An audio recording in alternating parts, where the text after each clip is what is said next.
the absolutely single best trade I have ever made on this whole series, and currently we are sitting at $10x.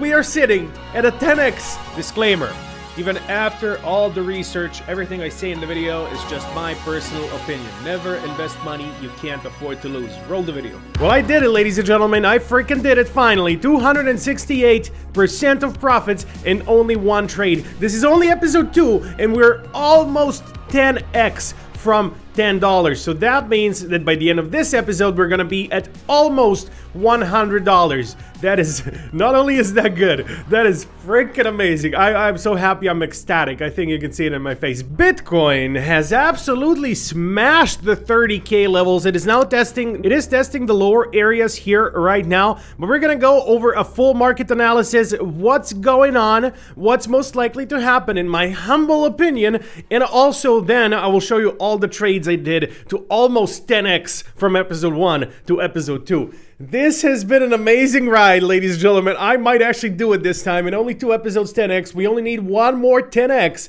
and we're up to $1,000 starting from 10. That is ludicrous. Absolutely ridiculous. And if you want to trade with me on my favorite exchange, Bybit, this is the exchange I'm on right now. You can use my link in the description down below, and not only do you get the lowest fees, you get a deposit bonus depending on your deposit size, but you also enter a raffle to win $1,500 from Bybit by the end of this month. So they're organizing this giveaway in a collaboration with the inspector, and only if you enter through my link will you be able to enter the raffle to win that money. Now, only one person will win that money, which is unfortunate, but there will be way more giveaways in the future, so be sure to enter through my link, and that way you also help out the channel. Now, with that being said, ladies and gentlemen, let's go over some of the zones I've been looking at for Bitcoin. Why did I enter this trade, this profitable trade, and what trade did I enter before that one? So let me go over everything. That was the previous trade before Bitcoin. That was a couple days ago, and that trade actually lasted for a couple days as well. It was a weird one, and I'll tell you all about it in a second. Let's just go over the market. First of all, this is the big resistance zone, the green resistance zone. It's been beaten now, so I put it in green, and we are right now at the red resistance zone. Now, which is stronger? What resistance is stronger? Well, the red resistance is much stronger, so as to why, let me explain here my reasoning of thinking behind this. So, first of all, looking at the green resistance zone right here, the green was the support for this part of the bear market, I guess. This was already the bear market. It acted as support, but it was smashed to the downside, and Bitcoin hasn't gotten above this zone since the 10th of June of last year. So that is almost 1 full year below this resistance zone. It is finally smashed through, and that is so very bullish. I can't even stress it enough. Now, as far as the red zone goes, so this green zone not important anymore. I can delete it because we smashed through it, and hopefully we're gonna stay above it. Now, as far as the red zone goes, this is the zone that's been a big support in the last bull market. So as you can see, it's been a support here in January 2021. It's been a support at the end of January 2021 as well. It's been a support here in May, in June, in July. Then it tested it once again here in May when it has broken down below it. And this is where it made this new support zone that I was talking about, the green support zone that I have now deleted as well. And so Bitcoin has not gotten above this zone at all, also ever since June of last year. But this has been a huge support zone. Bitcoin has never dropped below this red support zone during the last bull market. Now, support zones are very important to me in trading. Support zones are one of the main things you gotta look at when doing technical analysis. And they're so very easy to figure out. You just see where the support line would be. The price action, where did it hit the support zone? Which price did it bounce off of, right? And which price has declined Bitcoin to go above of? So the price that it has declined to go above of would be the resistance zone, and the price that it bounced off of would be the support zone. So now let's look at the 4-hour chart, the 4-hour candle right here. Bitcoin is a little bit above this zone. It actually is above this zone. Oh my god. Yes, it is above this zone by precisely 0.08%. That is not nothing, ladies and gentlemen. That is not nothing. So things have been happening while I've been recording this intro. Things have been happening. If Bitcoin goes above this zone, I can expect the lower 40,000s because I don't see any significant resistance zone up until 40,000, around 40,000. There's no significant resistance zone anywhere except here. So this is what I would be looking at for the next zone for Bitcoin. This right here. It got rejected once in the bull market, twice, 3, 4 times, then it acted as support. The 30K zone acted as support right here, and it's just a crucial zone. But before that, I don't see how Bitcoin would go anywhere else other than straight up to 40K. That would be the best case scenario, but currently we're looking at this big zone that we're in right now. This zone is so very important for Bitcoin to smash through the 30K zone or the 29,995, whatever. The 30K zone is so important. Bitcoin needs to go to 31 as soon as possible or it'll come back down. With that being said, Cardano has broken through one of the most important zones Cardano has had. ADA had the 0.4, the 4-cent zone as a huge resistance that it can't go through. Currently, it is above 4 cents. Will it stay there? Will it smash it and go up to 7 or to 6 or 7 cents? It remains to be seen, but currently this is a huge zone that I'm looking at for ADA right now. If ADA smashes this zone, the next zone I would be looking at is 7 cents. That's around 70% upside if ADA is able to smash through this zone. Now, what I'm looking for ADA is confirmation, right? All right, let's do this. Let me show you something cool. So how I would do this is press right click on the trend lines and I would pick a horizontal ray. So why array? Well, because array, I can just go, I'll go to the 4-hour chart right here, and then with the ray, I can just go from this side, put on array, and it makes a trend line that goes horizontal all the way to the end. And so here we go. This is our horizontal trend line. As you can see, it goes all the way. And so this is the big support zone. This is the big resistance zone, pardon me, that I'm looking at for Cardano right now. If Cardano smashes through this, I will be looking for a confirmation by retesting this. Once successfully retested, and it starts to go back up after retesting, that is when I would put in a long trade. That is how I would decide when to put in a long trade and also start recording the next episode for this series. So that is what I'm looking for right now as far as Cardano goes. And one more thing I forgot to share with Bitcoin. Let's go to the daily chart in the big support and resistance zones where we can see the all-time high and everything else. I'm gonna pick the Fibonacci retracement line right here. Fibonacci retracement, so very important. Such an important factor to look at when you want to analyze Bitcoin. First of all, we're gonna go from the all-time high all the way to the bottom of this bear market, which was 15.5K. There we go. So this is the huge Fibonacci resistance that I do not think Bitcoin will go above of. Now, how do you find this Fibonacci golden zone? Well, once you draw Fibonacci, you're going to want to pick only the 0.618 and 0.786 zones. You highlight them in golden or whatever color you want. I just highlighted them in golden because this is the golden zone. And this is how you get the most important Fibonacci level there is. So this is the upper level, but if we go for the bottom of the bear market, so 15.5K, and then we go all the way to the top of the bull market, which is 69K, we get this level here. And as you can see, Bitcoin is inside of this Fibonacci golden pocket as we speak.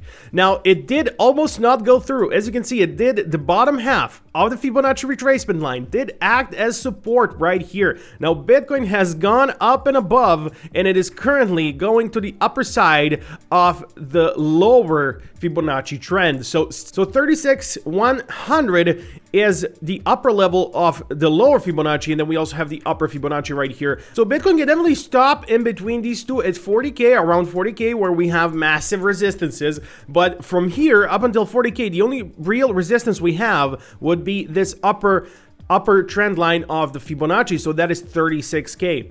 So I guess these are some of the levels that I'm looking at right now. These are some of the levels that I'm currently looking at as far as the macro chart goes. But as far as my trading goes, let's see what has happened here. So here is what happened. I kind of drew this chart for Cardano. As you can see, I kind of wanted to scalp it just a little bit. This was like less than 2% that it would have gotten, and I didn't use huge leverage here. I used 25 leverage. This is what I tweeted, and if you don't follow me on Twitter, you should definitely do so. This is my handle. As you can see, I'm verified, so as I said here, don't follow my trends. I don't know what I'm doing. I really don't. I'm just kind of winging this. So this was the reason. This was the technical analysis behind this, basically. Why? So I kind of did the Elliott waves. We got the A, B, C, D, E waves down, and it should have gone up. We also had the descending wedge, which I also thought was a good sign that Cardano will go up from this area. It did end up going up. but not right away. Way later, I almost got liquidated. I was minus 60% at one point in this trade, and I'll show you everything here. So I used 25.5 leverage. I opened the long at 3.8 cents, and this is where the long opened for Cardano. So currently, at this point, the wallet was $23, and let's just see what happened here. This is what I was going for. This is what I thought was going to happen. Just straight up, continuing up with the uptrend. I saw a higher high being formed, meaning the invalidation of the previous trend, and it was just a good place in my mind to enter this trade. And this is exactly the reason why I say do not follow my trades. I don't always know what I'm doing, especially for the longer term trades. I am just doing my technical analysis from the best of my ability, and I have only been doing technical analysis for 2 years now. That is nothing. Professionals do this for 15, 20 years, and they still make mistakes, so 2 years is nothing. Moving on to the middle of the trade, as you can see, this trade was at a loss for quite a while. This whole area here, I was at a loss, but I didn't exit. I was like, I'm either gonna get liquidated and start a series from scratch, or I'm gonna wait it out because I know it will go up. I just hope I don't get liquidated before it does. And lo and behold, it did go up 33% up right here. I was in this trade for a couple days. This is a couple days later, but at the end, it was looking too choppy for me right here. It was looking way too choppy, and I exited a trade at around 26% profits, or $6.3, I think. Let's just watch and see what I did, because I didn't even remember this was a couple days ago. So I was looking to exit a trade right here, and I did exit with $6 of profits. All right, yes, I did exit it right here with $6 of profits. And our balance at this point was 29.475 US dollars. Now from here, something absolutely extraordinary happened. Something tremendous. This happened only last night, ladies and gentlemen. So I was sitting at $28.4 for some reason. I thought it was 29. Maybe it was some of the fees that took $1 away, or half a dollar. Yes, because I did enter the trade. Exactly, that's what happened, and these are the fees. So Bitcoin has smashed to 29K, right? It was going 27, 28 for weeks. You all remember what's been happening. 28, 27, 28, 27, 28, 27, 28. It smashed to 29K.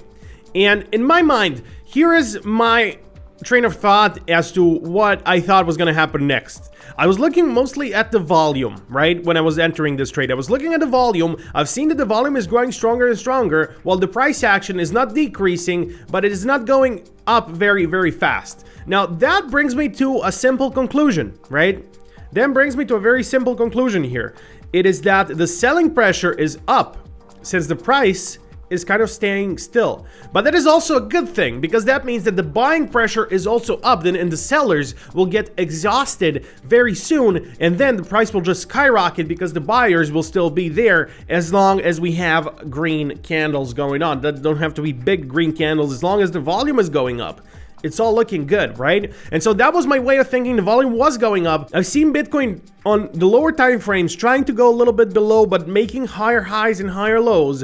And I thought this was the perfect place to enter. So I did. I entered with all my wallet, with the whole $29. And oh my God, I can't believe I'm gonna say this, but I entered with 100x leverage. I was like, let's wing it.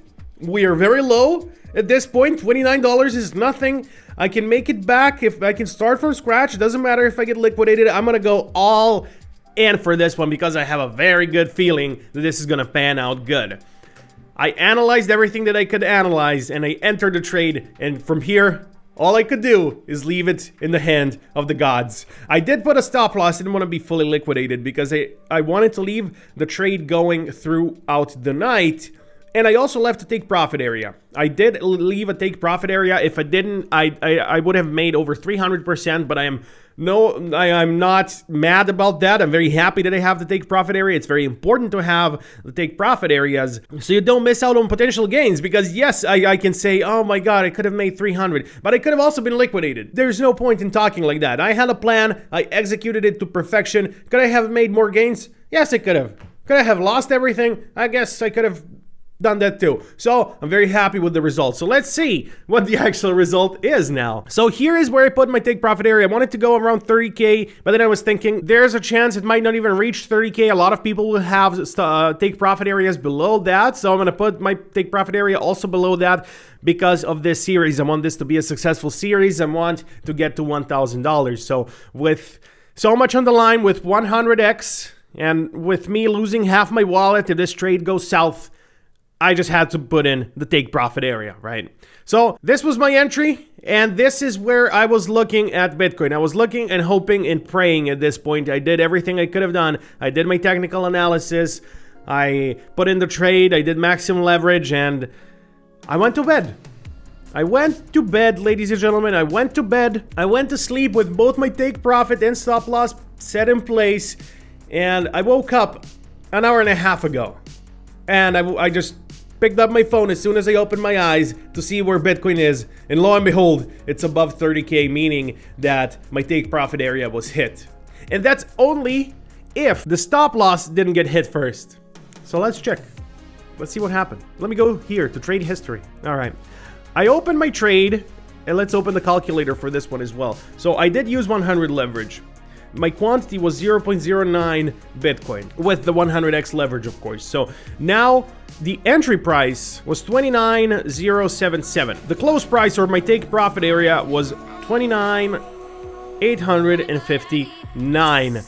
As you can see, that is 2.68%, or with 100x leverage, 268.94%. Initial margin, $26. Kind of thought I entered the trade with more than $26. Either way, profit 70%. I mean, $70 is the profit. The absolutely single best trade I have ever made on this whole series. And currently, we are sitting at $100 almost. Ladies and gentlemen, almost 10x. We are sitting at a 10x since the start. I couldn't be more happy about this. If you want to trade with me, my link to Bybit is in the description down below. Oh my god, absolutely amazing. I am ecstatic. Ecstatic, man. So happy. I don't know if I'm more happy about my trade, about the fact that this is all for a video and I can share it with you, or that Bitcoin has finally passed 30K. It's all amazing. Like, when I short in this series, I'm never happy about it, you know? I don't want to short Bitcoin. I don't want to bet on Bitcoin going down. I don't like it. I do it if technical analysis says I should. I do it, of course. It's just profits. But betting against the asset that changed your life doesn't feel too good, you know? I do win. I do earn money. But I'm like, I don't want Bitcoin to go down. Of course I don't. But longing Bitcoin is something else entirely. Longing Bitcoin and for it to smash these huge, big resistance areas and me earning at the same time and plus recording a video, it's... such a good day. It is such a good day. I'm so happy, man. I wish you guys could feel my level of happiness right now. God damn, I'm happy. All right. That's it. That's the video. Thank you for watching, ladies and gentlemen. I'll see you next time, where hopefully we're going to smash it through the park once again and get a trade with over 300%. I'll do my best. I will trade for weeks and weeks until that happens. And we'll see. We'll see when the next episode is going to come out. We cracked the code. We cracked the matrix. I'll see you next time.